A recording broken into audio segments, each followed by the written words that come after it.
Eh, Al respecto, les tengo que aclarar que nosotros vamos a ver la regulación y en términos generales de qué estamos hablando cuando vemos de publicidad y cómo es el régimen jurídico, pero tener en cuenta que tenemos nuevas normativas, nuevas reglamentaciones. La 20.383 es una norma reciente y tiene su decreto reglamentario también del 2025, donde muchas de las cosas que nosotros vamos a ver hoy están plasmadas en la ley también, ¿sí? Para ver en qué términos consideramos que de una manera hay que regular sí o sí la publicidad, el acto de publicidad, que vamos a ver después el concepto en sí mismo de publicidad, que va a llevar también muchos contratos conexos al propio acto de publicidad, que es cuando quien quiere publicitar, un anunciante, qué es lo que contrata, a quiénes contrata, esperen que apague la luz, me ven menos, a quiénes contrata para llevar adelante la publicidad de su producto o de su servicio, ¿sí? Esta es una diapositiva de Beatriz, pero qué cosa. Esperen que no la puedo pasar y no sé por qué, ahí, que no me haya ido lejos. Bueno.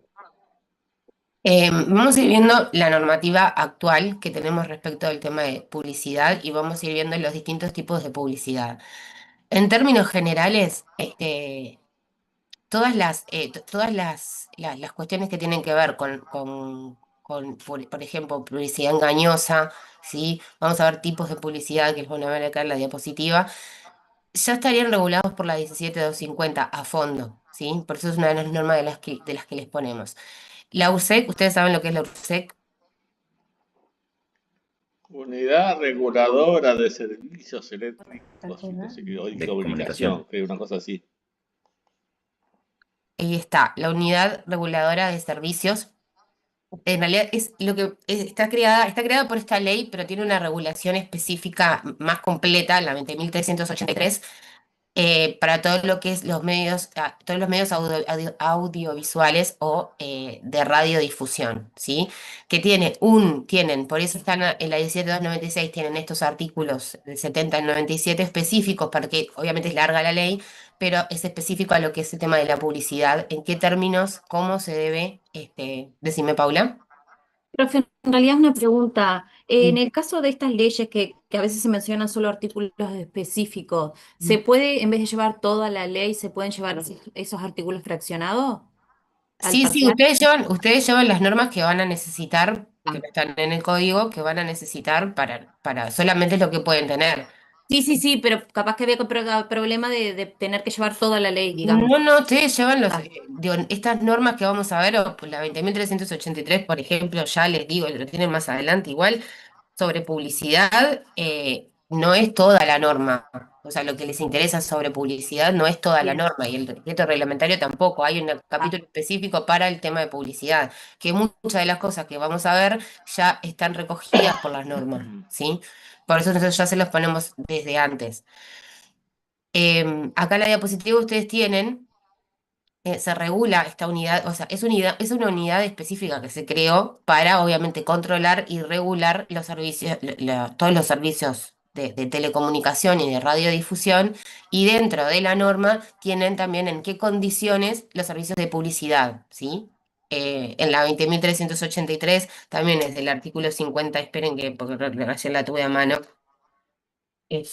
porque algunas cosas les quiero comentar sobre la ley que hacen a todo el tema de cómo se tiene que prestar el servicio publicitario, que es a lo que nosotros vamos, que es a lo que nos más interesa. Pero la URSEC es la que regula el cumplimiento de estas condiciones y otras, ¿no? ¿Sí? Porque obviamente para lo que establecen estas normas es que tienen que presentarse, ¿sí? Quienes quieran tener un servicio de emisión, ¿sí? Ya sea de emisión canales, ya sea televisivos o de radiodifusión, obviamente tienen que cumplir con determinadas condiciones y tienen que presentarse.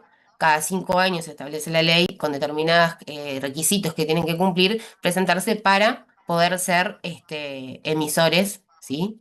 de, de, de, de canales de difusión, ¿sí? Dentro de eso también están, por ejemplo, regulado el tema no solamente de los programas en sí mismos, sino también de la publicidad, ¿sí? ¿En qué términos? ¿Tá?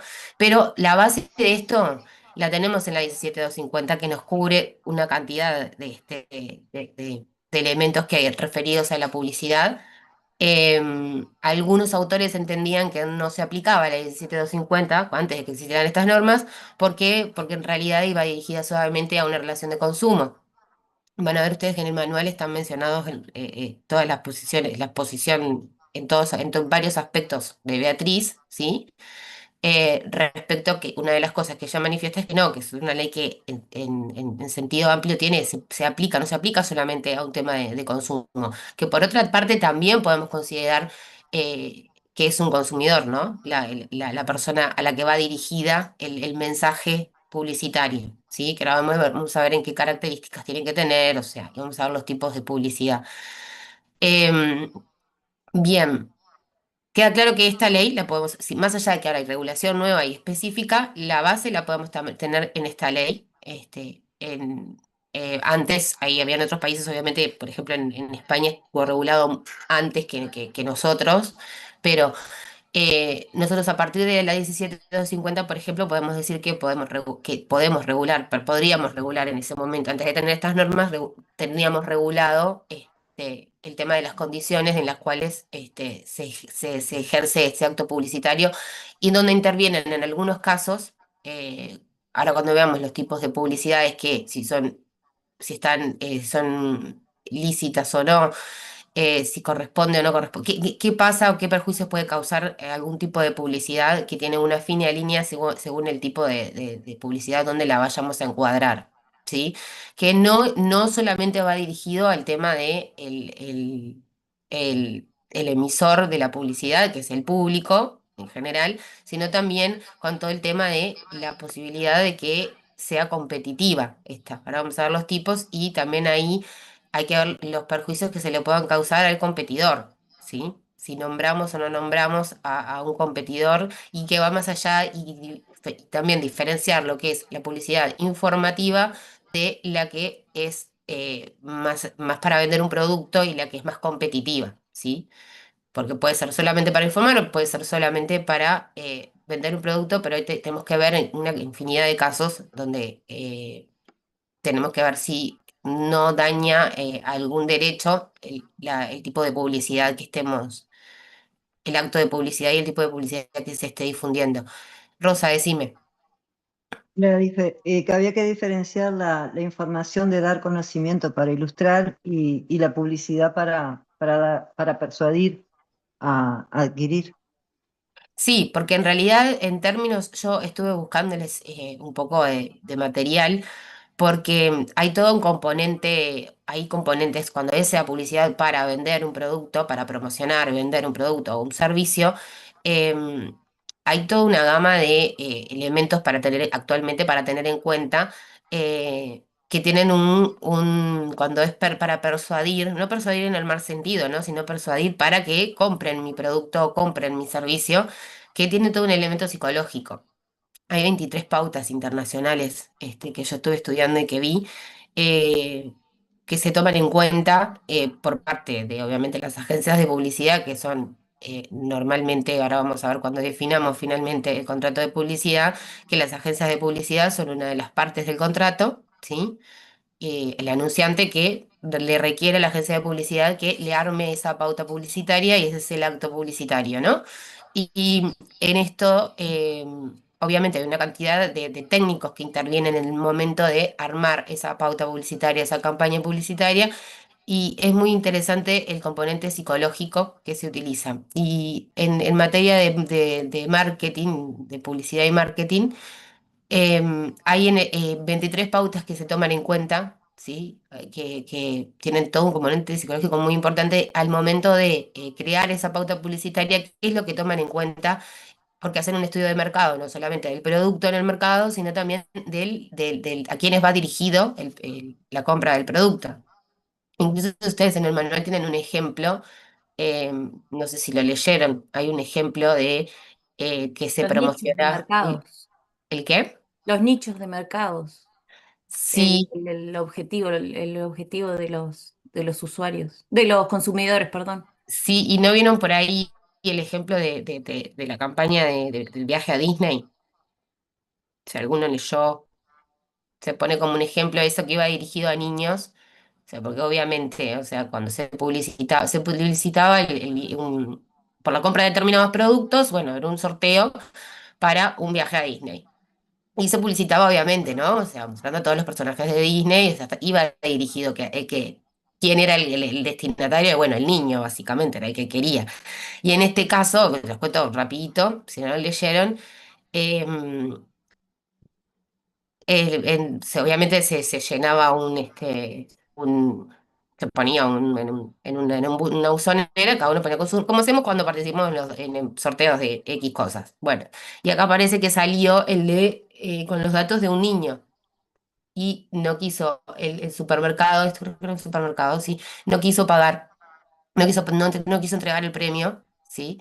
Porque entendió que estaba dirigido a mayores de edad.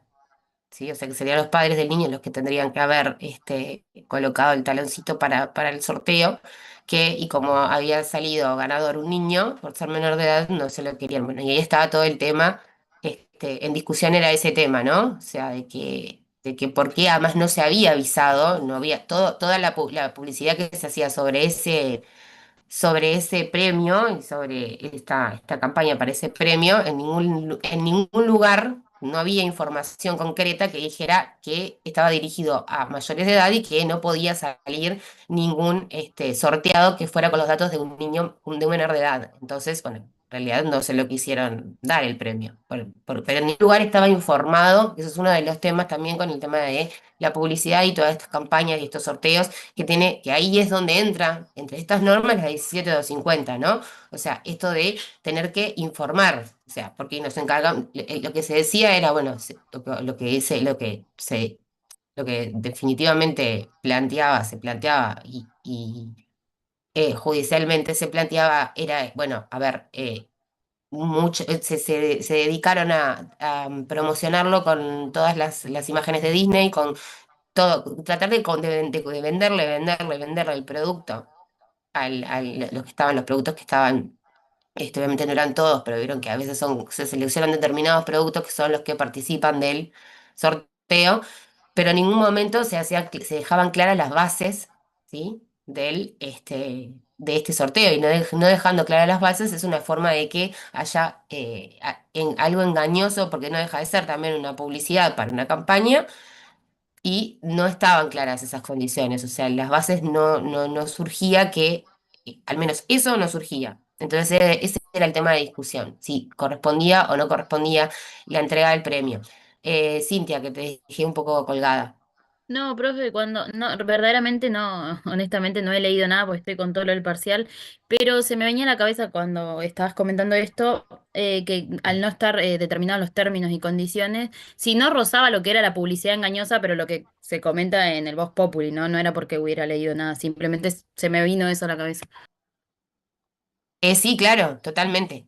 Sí, está por eso, o sea, está hablando, siempre, Nada, siempre disculpa que me meta, pero digo, Sí. capaz que conviene que vayas avanzando porque, viste, para que no se desordene un poco. Por ejemplo, Bien, una cosa que me pareció muy importante que fue lo que empezó todo esto, es separar el problema de lo que es información a lo que es publicidad. Eso, si no me equivoco, está concretamente en un pedazo en una de las sí, partes de la presentación. Entonces sí, digo, yo sí, creo vamos que, porque está todo bárbaro, pero estás muy como al comienzo del tema y me preocupan los tiempos, bien, ¿viste? los tiempos, Perdona que te sí, moleste, pero digo, perfectos, perfecto, sí, sí, sí, sí, sí. A ver, vamos acá. Esto, sí, seguimos más rápido. Vieron que recién les hablaba de que puede ser para informar, o por ahí me dijeron para persuadir, o bueno, puede ser como dice acá, para dar a conocer algún tipo de información X, ¿sí? O cuando directamente yo voy cuando voy a dar a conocer algo, un producto o un servicio, pero con la intención de que este consumidor, de quien va a ser el consumidor, como decía por ahí Rosa, doy a conocer, pero para persuadir, pero para adquirir ese producto o ese servicio. O sea, una cosa es cuando yo voy a informar algo para ilustrar sobre, o comunicar algo, y otra cosa es cuando se trata de, o sea, para que quede claro lo que es la información que va a recibir este destinatario, o cuando es para que yo compre, para que adquiera un producto en el mercado o un servicio. Esta es la diferencia entre información y publicidad, que es la que ustedes tienen que tener clara para aplicar, para ver, ahora vamos a ver el contrato en sí mismo de publicidad. Paula.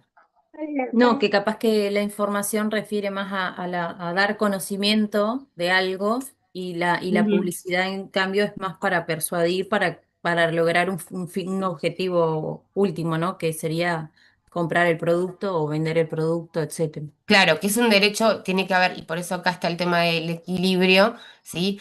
Y de del ejemplo que yo les ponía, es que en este derecho a persuadir, ¿sí? Lo que se entiende es que, bueno, no es persuadir en un mal sentido, sino como que tiene que haber una libre expresión del pensamiento, pero con un límite, que ese límite es que no lleve a a una manipulación, como les pone acá en la diapositiva, eh, que ya sea de, hay que ver también, porque puede haber todo un tema de error, ¿sí? O sea, de que con esta persuasión lo que llevemos es a inducir en error a la persona a la que va dirigida la publicidad, y si ya vamos, hay que ver ahí el error y en qué personas, ¿no? O sea, hay que evaluar, que será un tema que se evaluará después judicialmente, con esta persuasión y con esta manipulación no se indujo en error a la persona a quien iba dirigida y la compra del producto o lo que fuera. O sea, que también tener en cuenta ese tema, no el no inducir en error a la persona con esta actividad de publicidad, ¿sí? Y en esto de la manipulación también, ¿no? O sea, que tiene esta fina línea de que tiene el persuadir, pero con determinadas características que no afecten, obviamente, el derecho de quien va a consumir después ese producto o ese servicio. ¿Sí? Que sea, por eso partimos siempre de las bases de, primero y antes que nada, principios generales, porque lo que hace la 17250, por ejemplo, en términos generales, cuando hablamos de lo que es la publicidad engañosa y que habla de reglamentar este tipo de situaciones, ¿no? De que de este derecho que se tiene a persuadir, que no cause, no llegue a una situación, por ejemplo, de publicidad engañosa u otro tipo, que no esté, obviamente que la publicidad ilícita, ya sabemos que no, en términos generales sabemos que no, ahí no hay discusión, pero sí determinar cuándo es engañosa y cuándo no, con una cantidad de elementos, y la 17250 lo que hace es marcar, que es uno de los elementos que yo les decía que hay autores que entienden que no aplica porque es para solamente situaciones de derechos de consumo, pero sí porque lo que hace es marcar principios generales en cuanto a los derechos, en este caso de la publicidad, principios generales del derecho, que ya están desde antes de la 17250, ¿sí? Después, también tenemos, vamos a basarnos en la 17250, pero también están en las normas nuevas que yo les dije. Hay determinados principios que hay que tener en cuenta, el principio de identificación, ¿sí? Y debe dejarse claro, en este caso, que cuando estamos ante una publicidad y cuando estamos ante solamente un acto de información, ¿sí? Cuando es publicidad, dejar claro de que se trata de una publicidad no solamente de informar al público, sino es que estamos publicitando la adquisición de un bien y un servicio. El artículo 24, inciso 1, que habla de que tiene que ser transmitida y divulgada en forma que el consumidor la identifique como tal, ¿sí? Vamos hasta acá, ¿bien? ¿Puedo seguir? Y acá los que hablaba de los distintos tipos de publicidad Podés. y las consecuencias que puede traer, ¿sí? De este tipo de publicidad, que está la subliminal, la oculta, la encubierta, que en realidad son lícitas, ¿sí? Pero tenemos que tener en cuenta, la subliminal, hay que tener mucho cuidado, y en esta es en la que yo les comentaba que hay determinadas reglas, ay, esperen que me fui. Hay determinadas reglas a tener en cuenta con la subliminal, que es cuando está, en realidad es como que está oculto o está encubierta no lo dice expresamente, Y muchas veces hay que tener cuidado con la subliminal a nivel de quien publicita, porque puede traer consecuencias adversas. Y hay ejemplos que ustedes tienen en el manual. eh, y hay un ejemplo hace poquito también que pasó que lo que se buscaba era que, bueno, en el mercado analizaron un producto de una preparación instantánea de tortas, ¿no? Vieron que hay muchas ahora para preparar bizcochuelos. Bueno, entonces se analizó en el mercado de las amas de casa que era lo que querían, ¿no? Si las amas de casa en realidad para facilitar el tiempo, ¿sí? En estos tiempos que todo va volando, bueno, para facilitarles los tiempos dijeron, bueno, creamos un producto, una, mm, una preparación que fuera solo con agua. ¿Sí? La marca X solo con agua. Bueno, les trajo efectos negativos en el momento de la venta, vieron que las ventas bajaron. ¿Por qué? Porque después, analizando, porque se hacen análisis posteriores después de que está, es uno de los elementos, después de que el producto ya está publicitado, hay todo un análisis de marketing posterior a ver cómo esa publicidad, cómo está influyendo en el mercado, en el público al que fue dirigido el acto publicitario. En este caso se dieron cuenta que en realidad fue negativo, y ahí había un tema de subliminal también, que fue negativo porque en realidad no querían eso, lo que querían era algo lo más parecido posible a algo casero. Entonces lo que se le sumó, se hizo un cambio, se revió la situación y se hizo un cambio y el producto se le puso huevos y leche. ¿No? Por ejemplo. Entonces ahí decían, bueno, poniéndole huevos y leche, capaz que entonces las amas de casa lo veían un poco más casero, un poco más como un poco más de producción, por ejemplo. Digo, bueno, es un caso concreto donde había que cuidar esto este, de cuando estamos en publicidades que a lo que apuntan y casos de cuando puede ser subliminal y que hay algo oculto o encubierto que en realidad no deja de ser lícito. O sea, porque sea subliminal. ¿No? Siempre y cuando mantengamos los criterios básicos y no lleguemos a rozar con un tema de publicidad que pueda ser engañosa, ¿sí? Bien. Ahora miramos algún artículo de la 23, de la 20.383 que expresamente hace referencia al tema de la publicidad subliminal, ¿sí? Bien. Em, Déjenme que les quería comentar otra cosa, Profe, que no me una quería olvidar. consultita. Sí, sí. Entonces, este tipo de publicidad subliminal oculta y encubierta es ilícita. No, no, es lícita. Ah, porque como No dice, puede haber, o sea, sí, es publicidad subliminal porque hay algo oculto, hay algo encubierto, pero mientras no haya publicidad engañosa, porque la subliminal en realidad lo que va a utilizar siempre son elementos, esto que yo les explicaba, elementos psicológicos, ¿sí? Hacen una evaluación, ¿sí? Para condicionar la actividad del ser humano, ¿no? Inducir al individuo a que compre un producto, adquiera un producto o adquiera un servicio. Y se Perdóname, hacen con Ana, técnicas de la psicología. disculpa porque no es lo que yo quise poner en la presentación. Pasala para atrás, por favor. Vamos a Ujú, llevar el orden que tiene. Pasala anterior. ujú. O sea, lo primero que quiero que quede claro, porque se pregunta, no sé si estaba muy claro, perdoná, porque yo tuve un tema de un Sí, vi que llamado te paraste. urgente. El tema del principio de identificación, lo del artículo, del artículo 14, principio de identificación, ahí, primero eso. Vamos con el principio de identificación. Anda una para atrás. Una para atrás, corazón. Ahí. estamos adelante, creo. Artículo 24, inciso primero. ¿Está? Entonces, ¿cuál es la idea acá y la importancia del principio de identificación y tiene que ver con lo que estamos hablando? Bueno, lo primero que quiero decir es que no, todavía no estamos hablando del contrato de publicidad, estamos hablando de la publicidad en general. ¿Está? Primer punto. Estamos hablando de la publicidad en general. Entonces, gran discusión. El problema de que en toda situación tiene que quedar claro qué es lo que es y qué es lo que no es publicidad. Entonces, si es simplemente un tema de información, no es publicidad. ¿Tá? Entonces, ¿qué es lo importante de esto y qué quiere decir el principio de identificación? Que en toda situación tiene que quedar en claro cuando en realidad lo que se está buscando es perseguir, vamos a decir, esa conexión que está como en otra cosa que está mucho más atrás, de dónde va la publicidad, y la publicidad va entre los consumidores y las empresas, porque esa es la idea.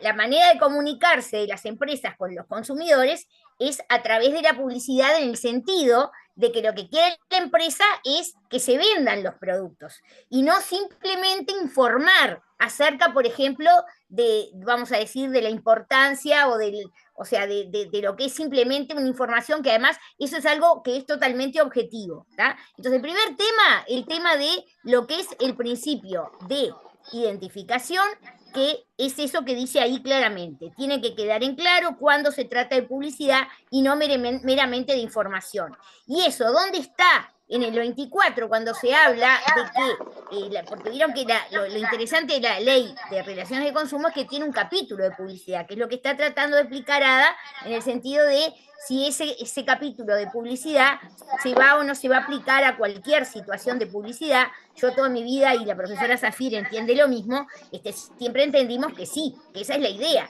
O sea, no se hizo como en otros derechos positivos, que se hizo una ley específica sobre el tema de la publicidad. Acá simplemente se colocaron algunas normas adentro de la ley de relaciones de consumo, que capaz que es un error, porque entonces se asocia exclusivamente con la cuestión de la relación de consumo, un tema que puede ser mucho más general, que es simplemente el tema de la publicidad. ¿Está? Perfecto. Avanzá una más, por favor. Vamos de a una. Ahora, ¿cuál es la cuestión acerca de la publicidad lícita o ilícita? La ley de relaciones de consumo no tiene una definición, porque la idea de cuando una publicidad es lícita o ilícita, tenemos que sacarla de los principios generales, ¿sí? O sea, no va a estar allí definida. Pero al revés de lo que vos decías, Ada, cuando se trata de publicidad subliminal, oculta o encubierta, estamos en casos de publicidad ilícita. O sea, ¿por qué? Porque eso viola el principio de identificación. La publicidad tiene que estar clara, y si la publicidad está entonces encubierta, subliminal, oculta, es decir, evidentemente no estoy recurriendo a un mecanismo que me permita decir que la publicidad es entonces lícita, y todo lo contrario, es ilícita. Entonces, perdóname, pero yo esta presentación la hice yo y yo sé lo que quise decir con cada cosa. Por eso dice, consecuencia, todas esas publicidades son ilícitas. Y la pregunta era muy concreta, y la respuesta en mi concepto también es muy concreta. Es ilícita. ¿Tá? Seguimos. Pasame a la que sigue, por favor. Es ilícita porque persigue otro concepto, persigue otro objetivo. Exactamente, exactamente. Entonces, hay también otros aspectos dentro de la ley, como por ejemplo, cómo es la característica de la publicidad. Entonces se habla de información suficiente, clara, veraz. Y acá hay otra cosa interesantísima, que es una disputa que tenemos con el maestro Gamarra. Porque Gamarra nos hizo una corrección. Porque Gamarra decía que cuando se habla de que la información contenida en los avisos publicitarios, y eso es publicidad, Gamarra se para y dice, no, la norma no está hablando de la publicidad, está hablando de la información. ¿Tá? Entonces, digamos, se separa de lo que decimos con la profesora Zafir, en el sentido de que nosotros decimos que, fíjense esto, nosotros decimos que la publicidad va a integrar el contrato, ¿tá? Y Gamarra nos corrigió y dijo, no, chicas, no es la publicidad lo que va a integrar el contrato, lo que va a integrar el contrato es la información contenida en los avisos publicitarios. Entonces, esa es otra cosa que me parece interesante y que tiene que ver con este planteo, y me parece, digamos, que nos tiene que quedar claro. Perdón, y seguí, Ada, pásame a la que sigue, Bien, por favor. sí. Profe, pero Después acá, que esto quiero hacerlo rápido porque no tiene sentido, lo que yo hice en esta parte de la presentación es una evolución desde viejas leyes que hacían referencias a publicidad, como por ejemplo esta, 15.226, que decía la publicidad engañosa cuando hay discordancia entre el contenido de la etiqueta y el producto, o eventualmente cuando hay ausencia de etiquetado, o un poquitito más adelante, cuando surgieron las AFAPs, pasame para atrás, Ada, no la saques todavía, cuando vinieron las AFAP, la ley 16.713, que dijo que la publicidad acerca de estas sociedades, porque hoy está absolutamente asumido el sistema de las AFAP, porque ya es un sistema que está desde el año 1996, y ahora estamos en el 2026. Pero cuando recién sale esta ley, que es una ley del año 96, se hablaba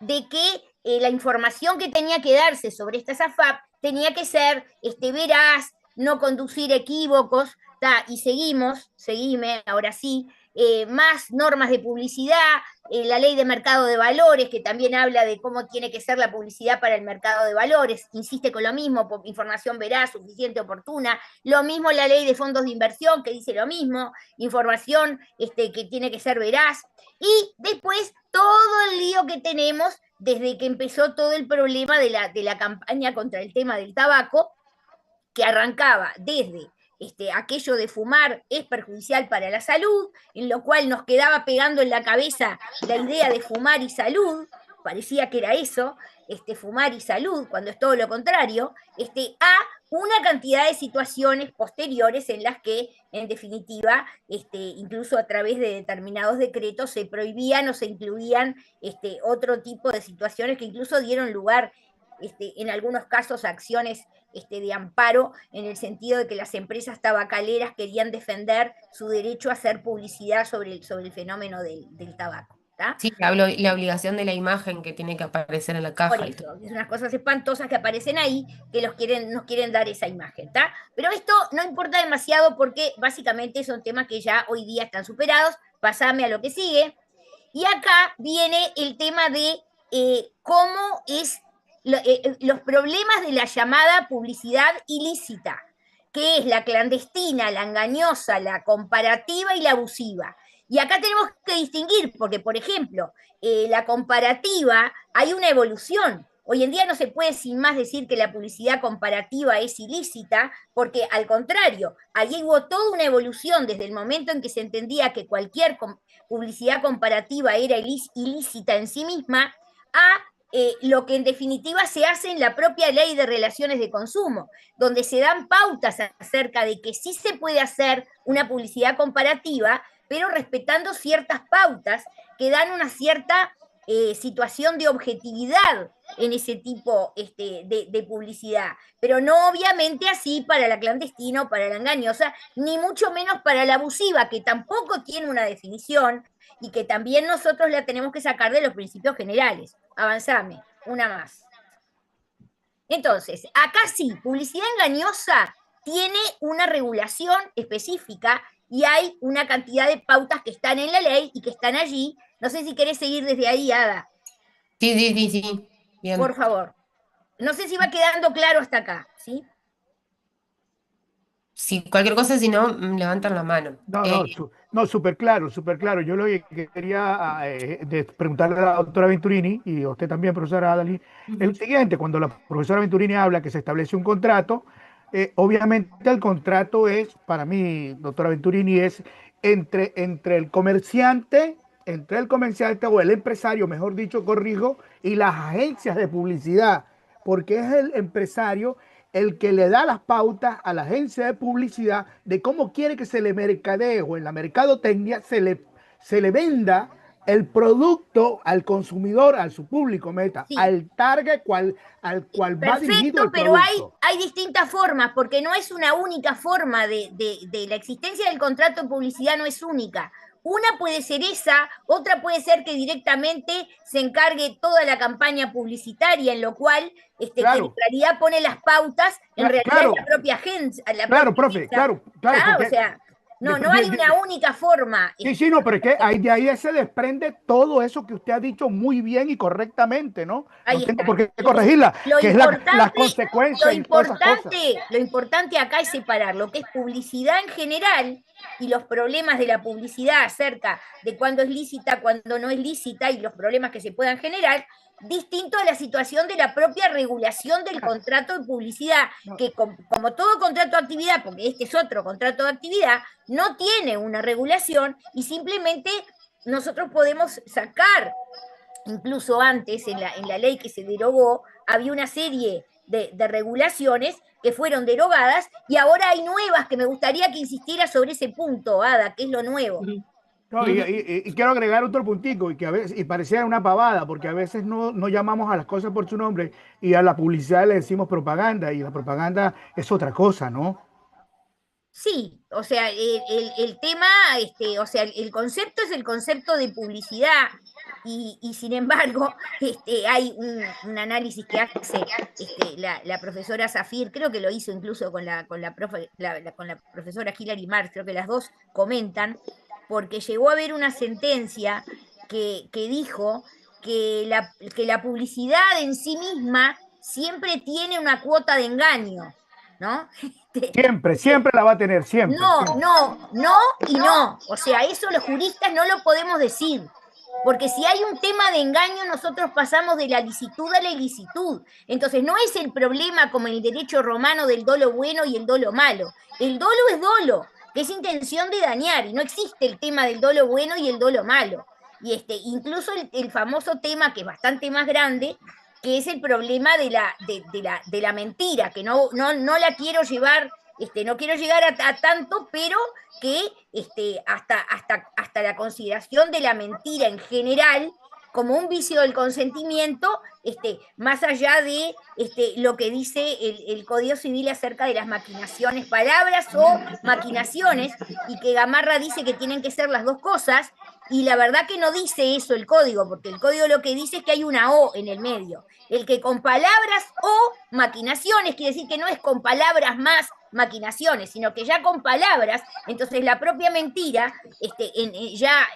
para autores de la talla de Blengio, podía ya estarse en un tema a nivel del contrato de vicio del consentimiento. Pero no quiero llegar a tanto, porque la clase de hoy entonces es sobre publicidad, y ahora estábamos analizando el tema de la publicidad engañosa, y partiríamos desde ahí, entonces. Sí. Vieron que recién hablábamos del artículo 24, inciso segundo, de la 17250, que lo que hace es conceptualizar la publicidad engañosa. Entonces, como dice en la PPT, cualquier forma de información o comunicación, ¿sí? Que tiene que tener, obviamente, que sea entera o parcialmente falsa, o sea, que manifieste datos que no son falsos, incluso por omitir dar algún dato. Vieron el ejemplo que vimos hace un rato, cuando se está omitiendo, no solamente cuando se está dando alguna información que es entera o parcialmente falsa, sino cuando se está omitiendo algún dato, y todo eso que tenga la capacidad de inducir en error. Sí, ay, perdón que me toqué algo. Toqué algo. Ahí. Que tenga la capacidad de inducir el error estamos hablando del consumidor en el capítulo de publicidad que tiene la 17250.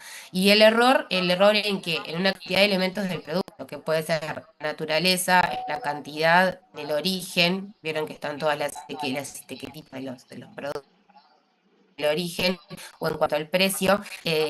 Hay una cantidad de elementos que tiene que tener en cuenta en los cuales se puede estar induciendo en error. En estos casos se trata de una publicidad de tipo engañosa, ¿sí? Ya sea de productos o de servicios. A lo que va, y creo que lo que tiene que quedar claro, que está prohibida ya en el artículo 24, en el inciso segundo.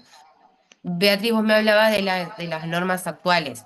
Sí, para que Paula tiene una duda desde hoy, no sé Paula, si es este tema, sí. no quiero que la gente se quede con dudas. No, me quedó una duda de los problemas de la publicidad ilícita que mencionó la clandestina, la engañosa, la comparativa y la abusiva, pero en la comparativa usted mencionó que hoy en día ya no es un problema de publicidad ilícita, ¿puede Hay ser? que analizar, porque también sobre ese punto se expide la ley, lo va a analizar adelante.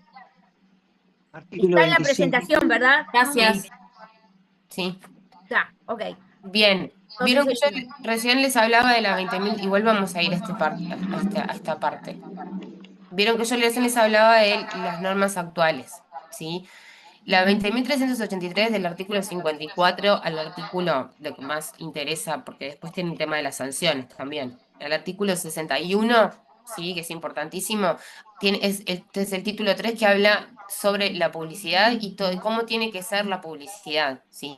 Y nos toca todos estos temas que estamos viendo, porque habla obviamente de la adecuación, ¿sí?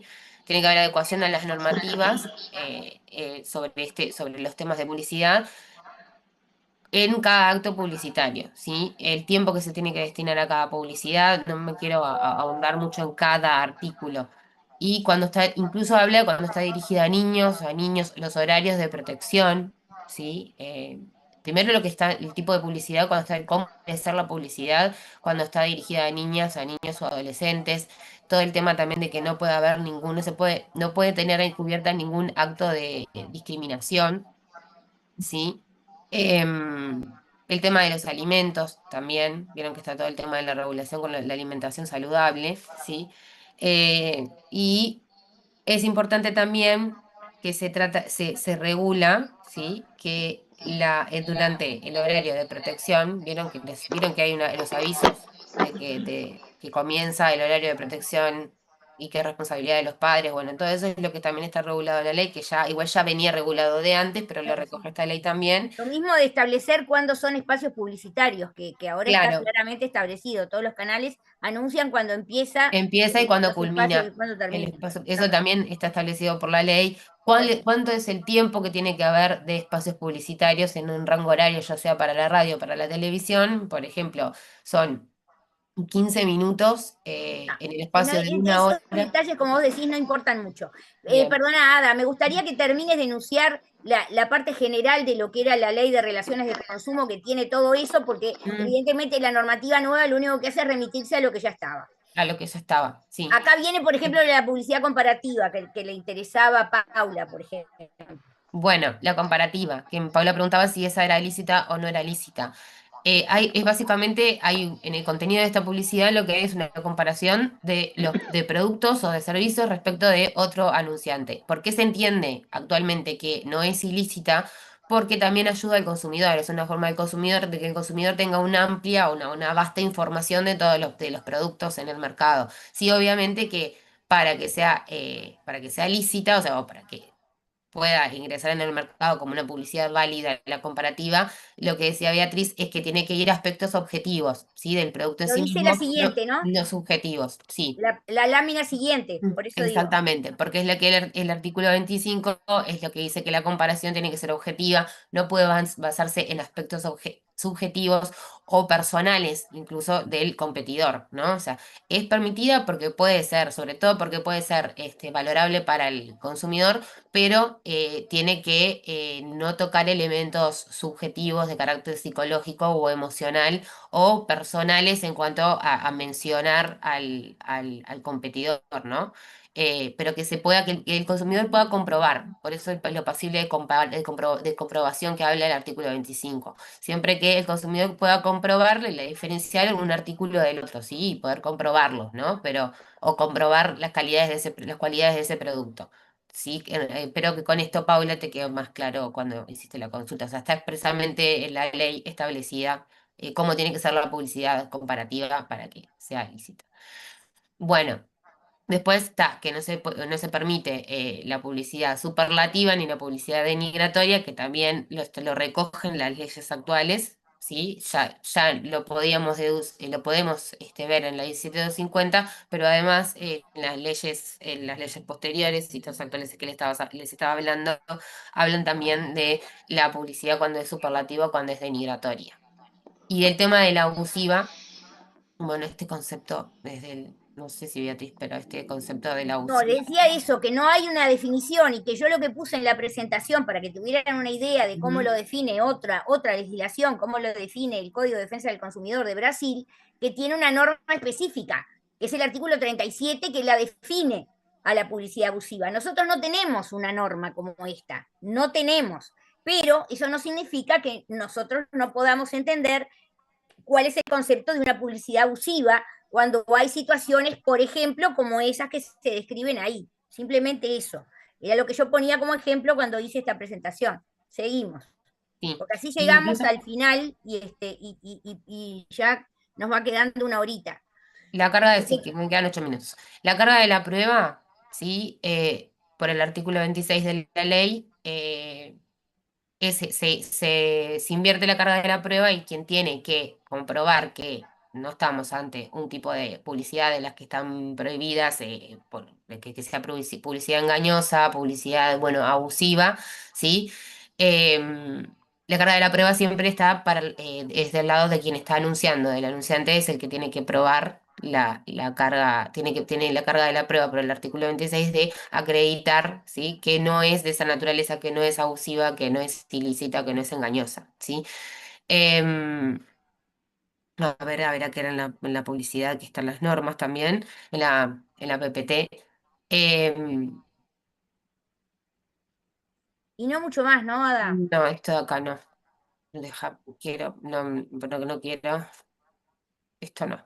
Las sanciones, no vamos a entrar a analizar las No, no. sanciones, y hay esto, yo no entro, porque esto sería para entrar a analizar toda esa jurisprudencia, que no va a ser el caso, qué pasa con la publicidad de los servicios bancarios, o qué pasa con los servicios inmobiliarios, o incluso con los profesionales liberales, qué pasa con el tema de cuando es la publicidad que hace el Estado, incluso una cosa muy interesante que no lo vamos a discutir, y era si esta normativa de la ley de relaciones de consumo se podía aplicar incluso a la denominada publicidad electoral.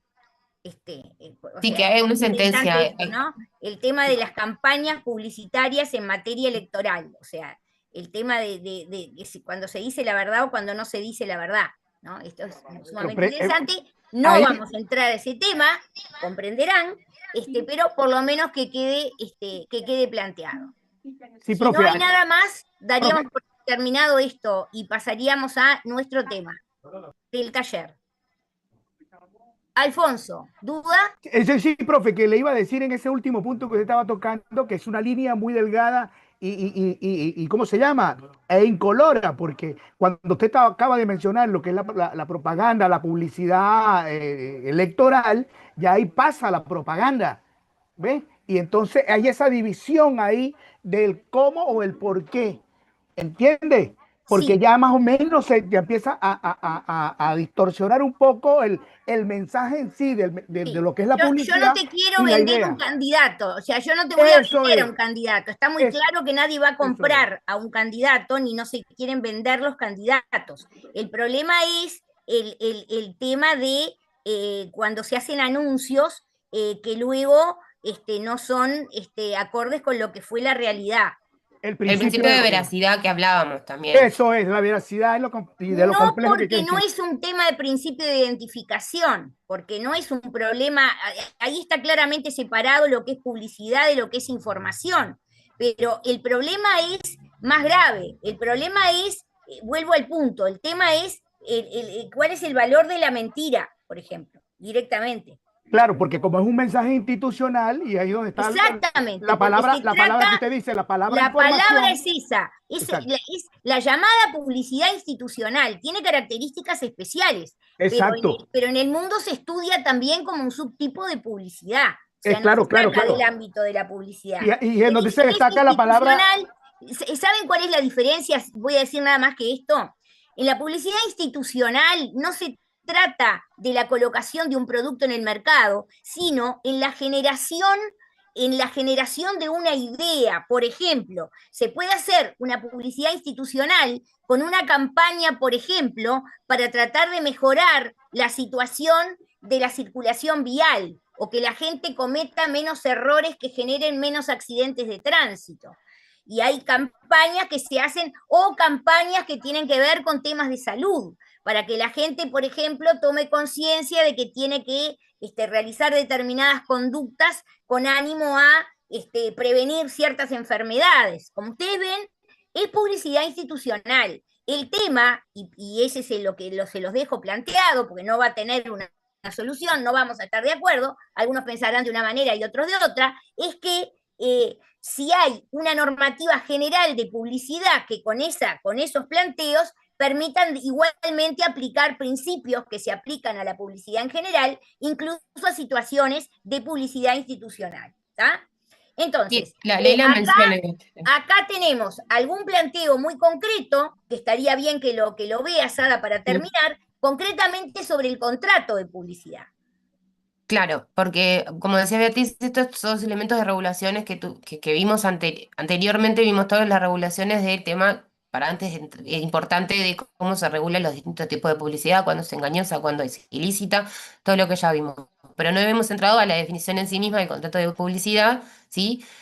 que no tenemos una regulación del contrato de publicidad, pero sí, obviamente, digo, es innominado, pero por todo lo que fuimos viendo, podemos deducir que es un acuerdo de voluntades, el objeto es la realización de como recién lo explicaba Alfonso también, realización de un acto de publicidad, ¿sí? La palabra dice acto de publicidad, y una de las partes es la que se compromete a realizar una cantidad de actos que van a terminar con un anuncio, ¿sí? A determinado público, y lo que va a cambio de una prestación, de una retribución, que puede ser en dinero o no, puede ser también en otro tipo, que puede ser bienes o servicios, pero son dos partes, una encarga, compromete a otra la realización de un anuncio y la otra pagar una retribución. Eso conlleva, ¿sí? A que la agencia de publicidad, siempre está la agencia de publicidad y el anunciante, a quien se le encarga, que tiene toda una actividad de creación, de programación, de ejecución de una campaña publicitaria, que es como una tarea que se va dando en el tiempo en distintos pasos, ¿sí? Que finalmente terminan con un producto que se le va a exhibir al anunciante, y el anunciante ahí va a querer hacerle cambios o no antes de que salga al mercado, que después viene la relación que existe puede ser entre la agencia de publicidad y el anunciante, o no, puede ser cualquiera de los dos, con el medio en el cual bueno, tiene que existir un medio, que es el medio de radiodifusión o de televisión, en el cual o de prensa, en el cual se va a colocar esa publicidad para que salga al público, ¿sí? Ahí existe otra contratación, que es el contrato de difusión de la publicidad, ¿sí? Que lo puede hacer tanto la agencia de publicidad, puede estar encargado de la agencia de publicidad, lo puede hacer el anunciante ya cuando tiene el producto aceptado por el anunciante. Para todo eso, obviamente, necesito de una cantidad de empresas o de personas que obviamente van a ver en el manual, que les habla, bueno, de dibujantes, de quienes van a ser Y las todos los que personas, participan en van a esta haber personas, campaña actores, participa un montón de gente. y todo eso es una etapa previa a la efectiva finalización de la campaña publicitaria, que es la que se va a pasar definitivamente después por los medios. Y después también, es importante el tema de qué tipo de obligación es. La obligación que tiene la agencia de publicidad es una obligación de resultado, pero lo que no es de resultado, pero no confundir, porque no va a garantizar la agencia la eficacia del mensaje, ¿no? De que si el anunciante quiere mejorar su producción en tanta cantidad, no le está garantizando la venta en las cantidades que él quiere de su producto, de su servicio. Es de resultado en cuanto Al al acto de anuncio. publicidad. Claro, pero no en cuanto a las expectativas que tiene el anunciante respecto a la eficacia de ese mensaje. Eso es algo a lo que no es una obligación de resultado para la agencia de publicidad, pero es importante que lo supieran, ¿sí? Acá ya viene una sentencia. Y acá son sentencias, de ahí para adelante ya es más Pero bueno, es un contrato entonces, bilateral, es un contrato consensual, ¿sí? Que tengan claro las características del contrato en sí, que vos, Beatriz, hablas también de lo que sería como un arrendamiento de obra en el manual, ¿sí? Esto que se le encarga a la agencia de publicidad, pero bueno, en en algunos definitiva, casos sí se va a en ajustar, porque evidentemente cuando se encarga, por ejemplo, una campaña, evidentemente se está contratando para que se realice una obra, que va a ser esa campaña, que comprende una cantidad de situaciones, ¿no? Y que pero va a en el llevar a fondo la que tiene que reclamación. seguir con las reglas que vimos antes, digo, en este caso será la agencia de publicidad que va a tener que valorar, o sea, todas las reglas que vimos antes, toda la reglamentación que vimos antes respecto a que esa publicidad cumpla con los requisitos. Bueno, la 17250 como regla madre, como norma madre, pero acuérdense que tienen la 20.363 Ahora, cuando del cuando se reglamento. trata del contrato de publicidad y estamos o ingresamos o podemos tratar de ingresar al problema del incumplimiento, ahí hay que ver también cómo son las reglas, por ejemplo, y ha habido casos, es decir, si se contrató a un modelo que se Sí, vos utiliza ponés un ejemplo. una cara visible para una determinada campaña, evidentemente que eso tiene un determinado tiempo, esté pactado o no esté pactado, porque hay reglas de costumbre. Evidentemente que un modelo publicitario, cuando su cara es la cara visible en una campaña, evidentemente ese modelo publicitario no va a trabajar en otras campañas porque la gente lo asocia con esta. Entonces, ha habido casos en los cuales se discutía cuánto tiempo es decir, cuánto es ese tiempo en el cual evidentemente la campaña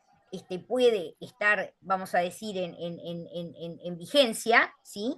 Y hay un caso interesantísimo que creo que yo lo comento y creo que está también acá en la presentación, porque acá era un caso en el que se había encargado una campaña, pero que en definitiva la campaña nunca se publicita y se publicita después. Entonces viene un reclamo de quién es el actor, en este caso la actriz, que además es una actriz muy, muy conocida, que había obviamente prestado su rostro para esa campaña, pero que le molestaba que en el periodo en que ella esperaba que esa campaña tuviera lugar, en realidad no lo tuvo, y se puso, vamos a decir, se colocó en los medios la campaña después, entonces ella reclamaba porque decía que ¿cuál era su planteo? Volver a cobrar, porque no es que la actriz diga no estoy de acuerdo, no. El problema es si eso le generaba, en ese caso de la actriz que estaba actuando, derecho a volver a cobrar. Porque si el tema es que si cada vez, al cabo de un año se utiliza la campaña, pero después se vuelve a utilizar al cabo de otro año, si eso le genera de vuelta a la persona que digamos, que lo realizó, se llama nuevamente royalty. el derecho a cobrar.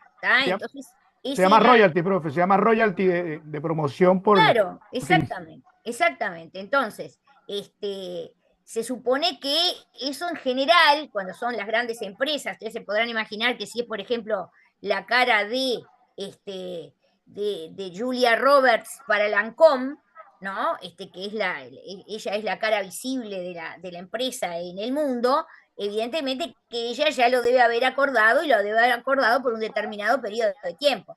Pero acá en Uruguay las cosas se hacen mucho más en una forma casera y entonces había todo un problema y de hecho, bueno, hubo allí un caso que se resolvió y que acá yo lo que quiero sugerir, que no sé si lo pusimos en la bibliografía y está verdaderamente excelente, es un trabajo del profesor Javier Verdaguer, porque todo lo que tienen que ver, porque aparte acá es un tema que todos lo sabemos y ahora está muy de moda porque está el tema del mundial, el famoso tema de los derechos de imagen, ¿no? Hay un trabajo excelente, un análisis excelente del profesor Javier Verdaguer, que si yo no me equivoco está en la revista Doctrina y Jurisprudencia Civil, donde él se ocupa de una cantidad de casos y analiza jurisprudencia en situaciones que tienen que ver con derecho a la imagen, porque incluso él tiene lo que es su tesis de maestría hecha en España, que dio lugar a la publicación de un libro sobre ese tema, ¿no? O sea, simplemente se los dejo anunciado, ustedes comprenderán, este curso da para mucho, si no, no terminamos nunca más. Entonces yo daría por terminado esto acá, hasta acá nuestra presentación sobre el tema publicidad, y vamos rápidamente al tema del taller. Ya estamos a las 21:05, nos queda ni siquiera una hora, ya nos quedan 55 minutos. Entonces yo, que hubiera querido hacerlo acá, pero ya se adelantó Ada, acerca de quienes tienen o quienes miraron casos de lo que yo quería que hoy fuera un taller sobre contrato de mediación. Y eso es lo que yo quisiera indagar. Si tenemos interesados en exponer, tenemos solo 3 sentencias. Me fui a buscar el libro de Javier y no lo encontré, por eso, perdón. No, no te preocupes, yo lo tengo acá también, pero no sé dónde. No sé dónde, porque tengo acá el de capacidad, pero no tengo el de... No, debe estar por acá atrás. No lo encontré y me preocupa, pero bueno, después lo resolveré. Acá está, mirá, se llama Obra Colectiva y Derecho de Autor. A ver, ¿qué es esto? No, déjame ver. Para mí es esto. Todo acá, tengo todo acá, pero viste que no. Se llama así, Obra Colectiva y Derecho de Autor, Javier Verdaguer. Esto lo editó la ley. Y lo editó la ley, te digo, exactamente lo editó la ley en el año 2010, ¿tá? Abril, primera edición debe tener más, abril 2010, pero este es el libro, pero además hay un comentario que él hace en la revista, que eso sí no me acuerdo en qué tomo de la revista él se dedica a comentar. Porque yo en ese... ya me acuerdo, él hizo una especie de panorama sobre el tema del derecho de imagen. Y tiene uno reciente, de hecho, la imagen de... Sí, comentó ese una me pasa. cantidad de casos, incluso yo le pasé también casos de los que me había tocado resolver a mí, o sea, y ahí tienen bibliografía sobre ese tema si les interesa. Pero Y volvemos al después, taller. vea, si te Sí. parece bien, yo no les voy a comentar a los chicos porque no da tiempo, pero les voy a subir una sentencia muy interesante, si te parece, que es del 2023, que trae temas de publicidad y de juego, apuesta y suerte. Porque era todo un Sí, tema con la Conmebol que estaba haciendo una publicidad de una especie de supermatch acá, y bueno, obviamente que lo que decían, es una acción, no es la Suprema Corte, es una acción de inconstitucionalidad porque no se te le iba a decir, prohibió, no, se porque hay le un prohibió. asunto que yo intervine cuando era juez letrado suplente, después yo no fui la que lo resolvió, donde realmente era muy interesante por un tema de derecho de imagen. Eran familiares de nuestro famoso jugador, nuestro apodado el negro jefe, ¿no? ¿Cómo se llama? Nuestro jugador del 30, campeón del 30. Obdulio Jacinto Varela, Obdulio, exactamente, Obdulio Varela, la familia que no Obdulio era, no Varela. era el nombre de él, ¿eh? No era el nombre de él, él tenía otro Bueno, nombre, pero usaba ese. pero la familia de él, la familia sí es Varela de apellido, reclamaron porque había un juego dentro del cual había figuritas en una de las cuales estaba el tema de la imagen. Entonces reclamaban derechos con relación a ese tema y eso tuvo primera instancia, no sé si no llegó incluso a la Suprema Corte de Justicia. Hay tantos casos. Después está el famoso caso que yo no estuve de acuerdo con lo que se resolvió, porque yo creo que asistía razón al abogado que decía que tenía derechos de autor. La familia, en este caso, era del relator Carlos Solé, de lo que tenía que ver con el relato de los goles del Mundial de 1950, en los de cuales hay una 1954 sentencia de también. primera instancia que era de la profesora Nilsa Salvo, que le dijo que no, y hay un tribunal que lo confirmó, y yo no estoy de acuerdo con eso. Yo creo que sí tenía, y el profesor, que era el abogado que sostenía esa posición, era nada más y nada menos que quien próximamente será grado 5 de esta materia, el profesor Gabriel Fernández, que él sostenía, y yo creo que le asistía razón, a que allí había un tema de derecho de autor, porque era una obra. Es decir, ese relato es verdaderamente, tiene, o sea, tiene un valor en sí mismo como obra, y entonces no era así que fuera, digamos, liberado a que todo el mundo lo pudiera utilizar, o etcétera, etcétera. En fin, es otro tema, chiquilines, no salimos más de esto, es precioso, podíamos haber hecho un taller de publicidad, pero yo quería hacer un taller de mediación hoy. Así que, si me permiten, vamos a mediación. 3 sentencias tenemos, una del tribunal que yo integro, del 24, que fue casada por la Suprema Corte, y una sentencia del Tribunal de Apelaciones de sexto turno, que es simplemente confirmatoria de la de primera instancia. ¿Quién vio esas sentencias como para Yo les exponerlas? pregunté antes de empezar la clase y Sí, yo te escuché. Pero Carolina creo que vio la Suprema Corte, pero Rosa pensaba como Carolina de Giorgio, y Rosa, que había leído todas, bueno, no sé, capaz que es lo único que tengo, es algo que se haya conectado a alguien más. Mi pregunta es quién quiere exponer los casos del taller, como quiera. Carolina, ¿querés empezar tú? Sí, empiezo. Sí, primero que nada que tuve muy poquito tiempo y le voy a pedir a Rosa, si está ahí, que me dé una manito. Voy a compartir. Dale, dale.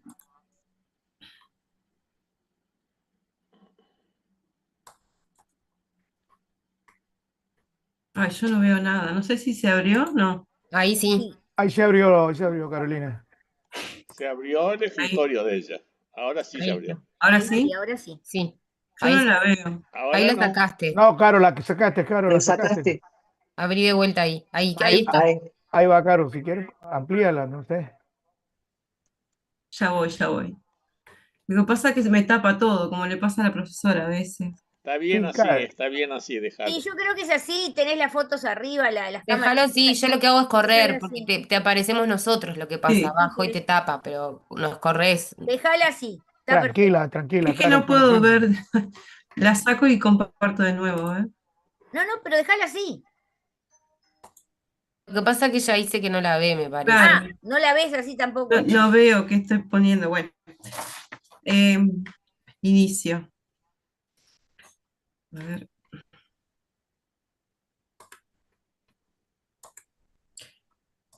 Bueno, el análisis crítico de la sentencia 437 del 2025 es de la Suprema Corte de Justicia. Yo estoy viendo la presentación ahora, no los veo a ustedes. Para comenzar, nos situamos en abril del 2018. La empresa Beach and Farm SRL, la inmobiliaria, firma un acuerdo de exclusividad por 12 meses con los propietarios de la estancia Santa Clara para gestionar su venta por un precio de 29 millones de dólares. En mayo de ese año, durante la vigencia del contrato, la inmobiliaria coordina una visita al campo con la señora Natalie Roulier, quien recorre el predio, pero no realiza ninguna oferta en ese momento. El plazo de exclusividad vence el 26 de abril del 2019 sin que se concrete el negocio.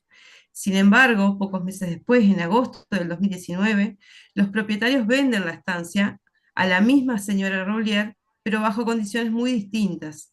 El precio era de 18.500.992, que sería un 30% menos de lo originalmente pretendido, y con la intervención de nuevos mediadores que serían Ruiz y Abelenda, a quienes se le pagó su respectiva comisión.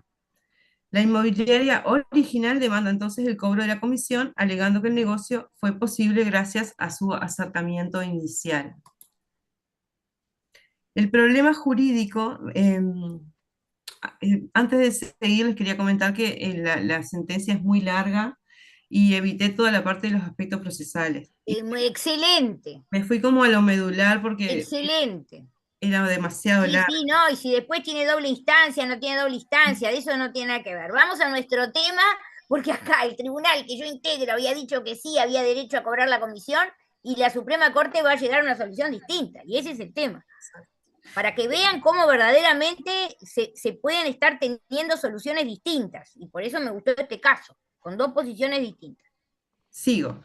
Sí. El problema jurídico radica en determinar si el nexo causal entre la actividad del mediador y el resultado final se mantiene cuando el negocio se concreta fuera del plazo contractual y bajo condiciones económicas radicalmente distintas. Lo vimos en clase, la mediación es un contrato de resultado o de actividad con miras a un resultado, donde no basta el mero acercamiento de las partes. La sentencia analiza precisamente este punto, si mostrar un inmueble es suficiente para devengar comisión cuando la conclusión efectiva del negocio ocurre por la intervención activa de terceros que logran reducir el precio en más de 10 millones de dólares. La problemática que debe resolver la Corte es si es suficiente el mero acercamiento, mostrar el bien, para devengar comisión si el negocio se cierra 15 meses después y por un precio significativamente menor. Aquí entra en juego lo discutido en la clase sobre la autonomía de la voluntad y si el mediador asume un riesgo profesional cuando su gestión no logra eliminar las divergencias entre las partes. Exacto. La parte actora sostuvo una postura clásica de acercamiento. Afirmaba que como la compradora conoció el bien a través de ellos, la venta posterior era un intento de los demandados de evitar pagar una comisión alta. Por otro lado, los demandados, vendedores y compradora, argumentaron la falta de nexo causal. Alegaron que el contrato de exclusividad ya había vencido y que la sustancial rebaja del precio, que fueron más de 10 millones de dólares, fue fruto de una intermediación activa de otros profesionales y no de la simple visita coordinada por la actora un año antes. Acá estos son los tres fallos que tuvo el expediente, es el recorrido del expediente, ¿no? Entonces, en primera instancia, la jueza le dio la razón parcialmente a la inmobiliaria actora, no por comisión, sino basándose en una cláusula de incumplimiento del contrato de exclusividad, condenando a los vendedores al pago del 1% del valor de la venta por haber retirado presuntamente el bien del mercado. Y eso fue discutido en la sentencia. O sea, y esa es la parte que como que queda quietita, y ahí viene toda esa cosa procesal por la cual esa parte no se toca. Sí. ¿No? O sea que, en definitiva, La compradora, que era esta señora, no pagó, pero los vendedores se mantuvo la condena a los vendedores. Sí. Estamos de acuerdo, ¿no? Me paso a la segunda instancia. El tribunal de primer turno fue más allá y revocó la sentencia, condenando a todos los demandados. Parcialmente, o sea, no le revocó en lo que condenaba a los vendedores, revocó en cuanto no condenaba a la compradora. Ahí está, Ah, al pago de la comisión completa del 3% masivo. Consideró que el solo hecho de que la compradora accediera al inmueble a través de la actora era prueba suficiente de la mediación. Y la Suprema Corte finalmente casó la sentencia de apelaciones y desestimó la demanda en su totalidad. Determinó que no existió nexo causal ni intermediación activa, liberando a los demandados de cualquier pago a favor de la inmobiliaria actora. sí, yo tengo la duda si es en su totalidad o es solamente en lo que es objeto de la casación, porque yo creo que hay cosas que se dice que donde hay ya dos opiniones en un sentido, la Corte no puede entrar.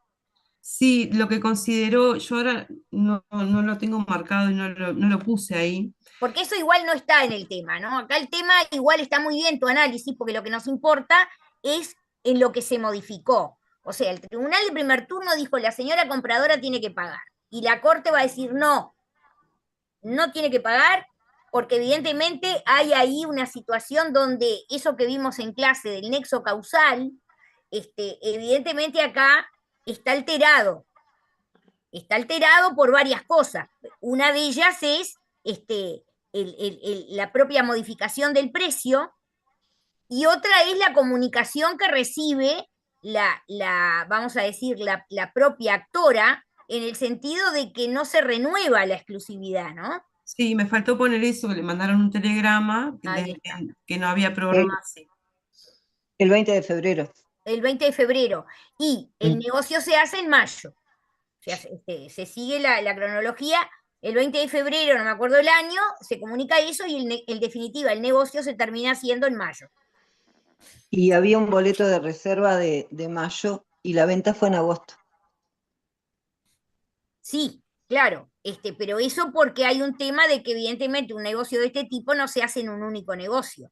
Siempre hay una suerte de, vamos a decir, preliminar, que tengo dudas si es preliminar, porque seguramente hay obligaciones sustanciales, pero la idea es que no se hace, digamos, de una, como diríamos nosotros, en que no es muy jurídico mi planteo. O sea, hay dos negocios, hay como una, o sea, no es que directamente se hizo directamente la escritura de compraventa, sino que aparece ese contrato preliminar y después la escritura de compraventa, por eso aparecen dos fechas. Una sería mayo y la otra sería octubre, ¿no? Una cosa así. Bien, No sé, entonces, lo vieron esto, ¿no? O sea, a mí me interesa que vean este caso porque es un caso que es muy interesante, evidentemente, y acá no hay discordias, toda la Suprema Corte de Justicia estuvo de acuerdo en ese sentido, o sea, no es que hay una parte, como en otros casos, que bueno, había un caso interesantísimo que ustedes no lo quisieron manejar, que era un tema de una prenda sin desplazamiento, donde había 3 opiniones en un sentido y 2 en otra, pero esa no se llegó a ver, porque no la manejaron. Acá no, acá toda la Corte en bloque entiende que corresponde casar la sentencia en ese sentido. ¿Les quedó claro el tema? A mí me parece que es muy interesante y muy ilustrativo. Sigo un poquito más, profesora. Sí, Que sí, tengo... cómo no. Bien, la Corte fundamentó que la sola actividad de mostrar el campo es insuficiente para generar el derecho al cobro si no hay una labor de intermediación activa que reduzca las discrepancias entre las partes. El fallo es contundente al señalar que un negocio cerrado por un precio 30% menor y tanto tiempo después de la visita no puede atribuirse causalmente a la primera inmobiliaria. Sí, sí. La Corte cita la distinción de mecineo entre el mediador, esto lo tengo acá. Sí. Lo de Mecineo, viste que Gamarra decía una cosa que yo siempre se los digo. Nosotros también lo citamos en la sentencia de primero. Gamarra decía que las sentencias ya no pueden citar a Mecineo porque es muy antiguo. O sea, pero hay otras opiniones más modernas que también están citadas, ¿no? O sea, que no es solo el tema de Mecineo. Porque además hay otro tema que es importante, y acá lo que dice Gamarra es verdad. Acuérdense que Mecineo, cuando escribía sobre este tema en Italia, ¿Cuál es la gran diferencia entre Messineo escribiendo en Italia sobre el contrato de mediación y escribir sobre un contrato de mediación en Uruguay? Que lo vimos en la clase. ¿Qué pasa en Italia con el contrato de mediación que no pasa en Uruguay? Está regulado. Está regulado, tiene una regulación, entonces cuidado con ese tipo de cosas, ¿no? Pero bueno, igual todos decimos que el tema ese de las distancias, ¿se acuerdan que yo les hablé de las distancias y les hablé de un caso donde se había desestimado la mediación? Porque ahí sí que era muy claro, porque habían pasado como 12 años entre aquello del banco, ¿se acuerdan?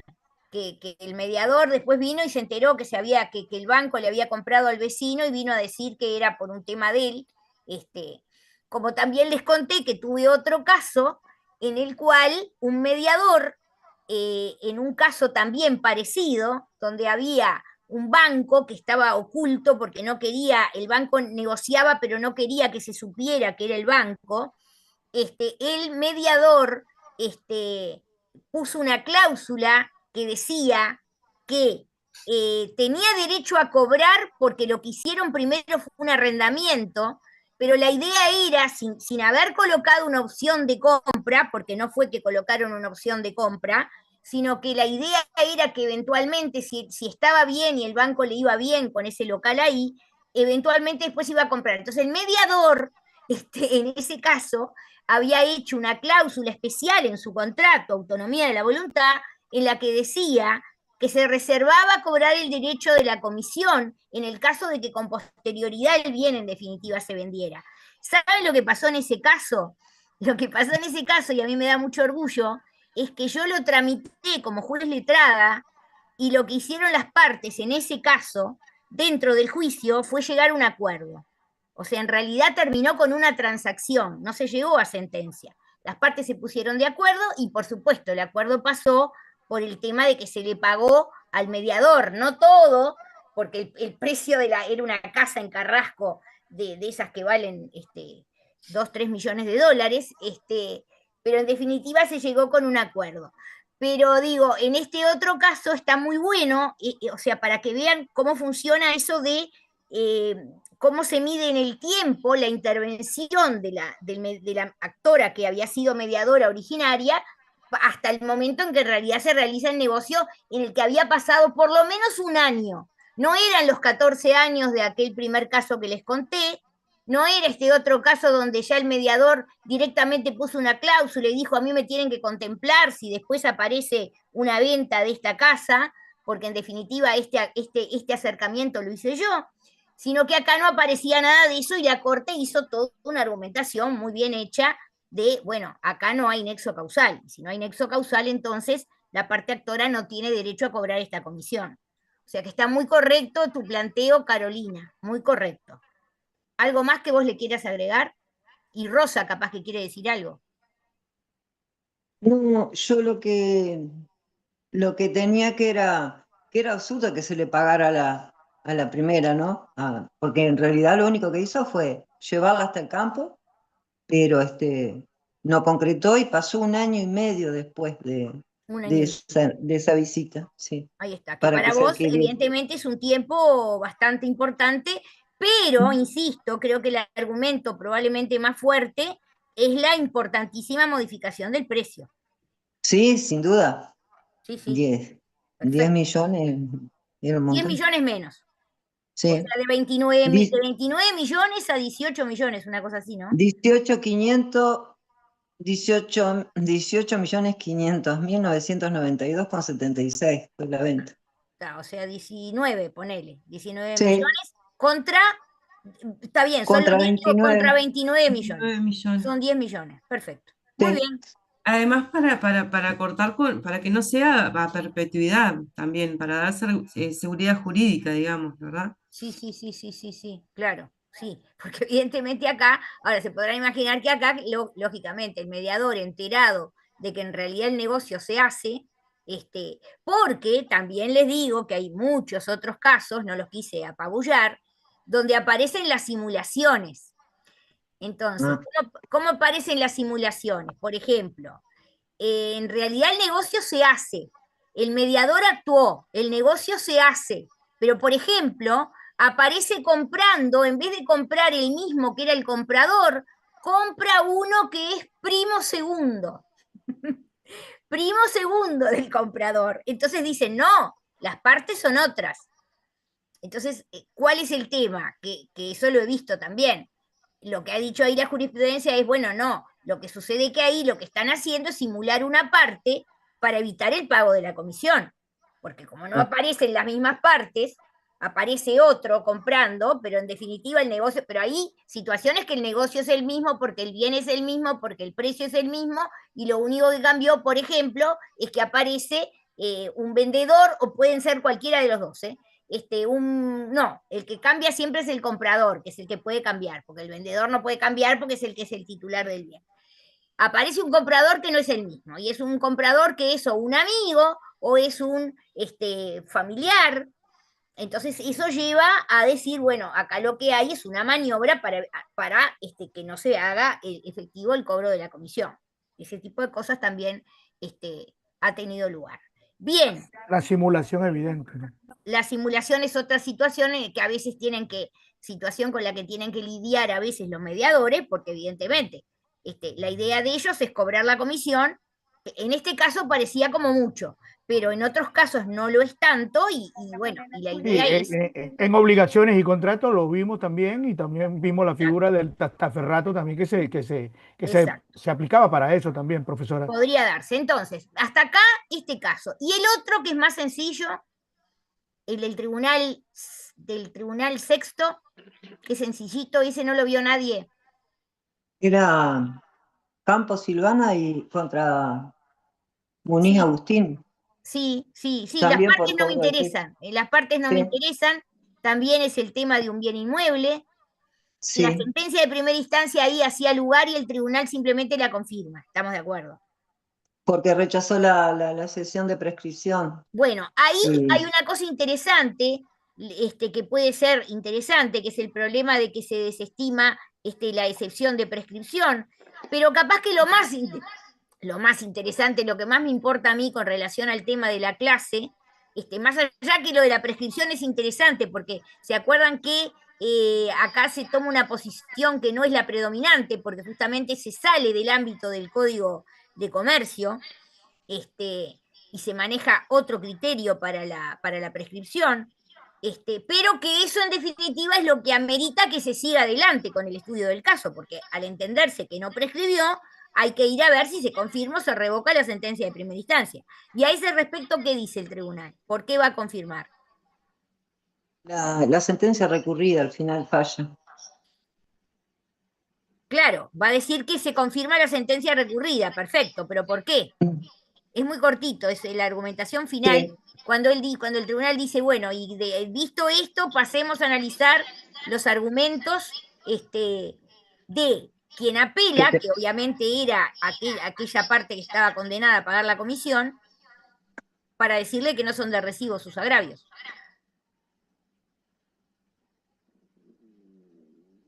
No. Nadie lo vio. Bueno, chiquilines, no importa, hasta acá hemos llegado entonces por el día de hoy. Igual tengan presente estos casos porque están muy buenos y son sentencias muy recientes, porque esta sentencia del Tribunal Sexto también es del año pasado, lo mismo que la sentencia del Tribunal Primero es del 24 y la de la Suprema Corte también es de 2025, así que es jurisprudencia reciente, que era lo que yo quería entonces que tuvieran un taller sobre eso. Sí, Capaz yo que anoté a hubiera sido- Carolina y a Rosa con orales para hoy. Perfecto, sí, es la idea que tenemos, valorar los orales, porque vamos a valorar los orales, ya se los decimos, porque independientemente de los resultados de los parciales, vamos a valorar los orales. Chicos, entonces, el viernes el tema es contrato de sociedad, y sobre el final yo voy a hacer un planteo de jurisprudencia comentando una sentencia, ya ni les pido, la comento yo, y esa va a ser entonces la última clase del curso, porque el lunes vamos a tener el parcial. Igual esa final. sentencia la tienen subida, si la quieren leer. Sí, claro, obvio, está subida porque nosotros la subimos. ¿Es de sociedad, profesora, la Sí, sentencia? es de sociedad. Son 2 sentencias. Es una sentencia que es mía, de cuando yo era, creo que titular de Civil 14, y una sentencia del Tribunal de Apelaciones de séptimo turno que la confirma. Es muy interesante porque es un caso de una sociedad civil que estaba formada por médicos y donde se va a terminar reclamando por una situación, vamos a decir, de daños ocasionado por uno de los socios. Entonces el problema de a quién se demanda, los socios a la sociedad, o cómo se dilucida la cuestión de la responsabilidad civil cuando se trata de un contrato de sociedad. Tengo como Ahí, 523 manos. Víctor, Sí, Viviana y Paula, en ese orden. sí. No, yo solo le iba a preguntar si va a dar alguna especificación la clase próxima sobre cómo va a ser el parcial o algo de eso. Bueno, sí, probablemente como es la última clase, algo vamos a hablar del parcial. No nos hemos reunido todavía, la verdad que no nos hemos reunido. Vamos a tratar de que sea un parcial que tenga por lo menos un caso que lo puedan resolver y probablemente toda una parte que sea de múltiple opción para que nos facilite la corrección. Porque no tenemos, no sé si ya salió el calendario de exámenes. Salió, Sí, sí. salió, Sí, sí. sí, sí, ya salió, profe, ya salió. El Bueno, 27 o el 29, ahora no me acuerdo. Sí, por ahí. Bueno, Sí, me que interesa fines de julio. saber, sería interesante saber cuál es la fecha prevista para nuestro examen. Creo que 23, 24, profe, se lo puedo Sí, confirmar, sí, es mientras el habla lo 23, busco. el 23 es, el 23. 23, sí, Está, 20, 23 de julio. sí, profe, 23 de ¿Y julio. ustedes tienen plazo para inscribirse hasta cuándo? ¿Cuántos Del, días antes del examen? del 1 al 6 son las inscripciones, 1 de julio hasta el 6.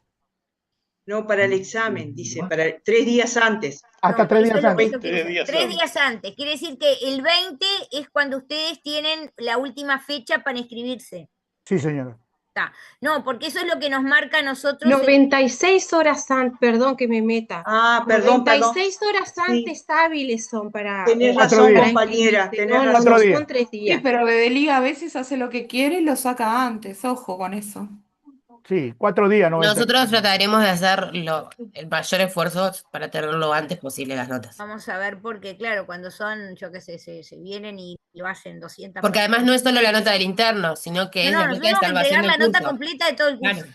Tenemos que entregar todo el curso. Tenemos que entregar todo el curso. Por eso todos los planteos que me están haciendo de hacerlo en otra fecha y la gente que lo quiere hacer por distintos motivos en otra fecha, yo lamento mucho, pero no pueden tener lugar, porque yo no tengo tiempo material para poder estar dejando para más adelante este parcial final, porque no tengo tiempo material de ver cuándo hago la corrección, ¿no? De manera que sería eso. ¿Alguna otra duda? No, ninguna. Yo solo quería decir que no es solamente la última clase del curso, sino que es su última clase.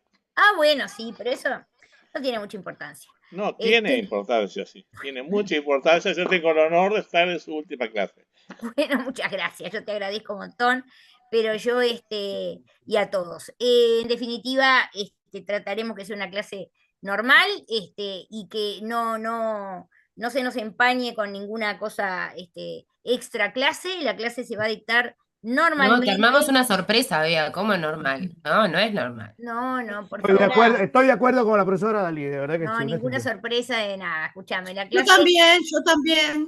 La clase empieza con puntualidad, como todas las clases han empezado, a las 8 de la noche, y bueno, y termina cuando agotemos el tema, porque tampoco nos tiene por qué llevar 2 horas el tema de la sociedad civil, y tal. Y bueno, así que quedamos así entonces, chicos. ¿Algo más? Profesora, lo mío era que le escribía a la Sí, profesora pero las cosas, Esquilani. tus temas en aparte, eso es aparte. La gente que tiene otro tipo de. Yo le escribí por Eva por las dudas. Sí, Ah. no nos olvidamos de eso. tranquilo que los tenemos presentes. Tenemos registrado Sí, lo que sí. tienen. ¿No, Hilary? Tenemos. Sí, correcto. Los tenemos todos presentes y bueno, nos vamos a comunicar probablemente el viernes para coordinar con cada uno de ustedes. Exactamente. Muchas gracias. No, por favor. Por cierre, Muy bien. profesora. Perfecto, gracias entonces, Viviana. Rosa, ¿alguna cosa más? Que veo tu mano. Sí, me volví a conectar en EVA y no está su manual de publicidad, simplemente eso. no está el manual de No, no publicidad. está Sí, subido. está Rosa, miralo bien porque está. No, estoy mirando, está la PPT, el título de la ley, el decreto reglamentario y después están todas las sentencias. En la parte de Bueno, yo me publicidad, fijo. Me te fijo más. agradezco. Pero el tema, toda la parte del manual, lo que escribimos en el manual de publicidad, capaz que sí, que no está, que lo miran en el manual. Esto, No, sí, no sí, siempre sí, el está manual todo el manual, ¿eh? No siempre está como siempre. estaba en las otros Bueno, pero temas a que veces estaba no está, siempre. yo qué sé, en eso no sé si lo hicimos. O sea, capaz que pusimos No, solamente la presentación y alguna cosa sí, más, pero acá, y la sí, sobre todo la sí se sentencia, puede. Sí, la está sentencia, bien. ¿está? O Todo sea, eso está. bien, Muchas gracias. no, por Gracias, favor. profesores. Nos vemos Bueno, el nos viernes. vemos, Chau, chicos. chau. Gracias, Nos vemos, profesora. gracias. Gracias por Chao, todo, nos profe. vemos. Chao. Chau, chau.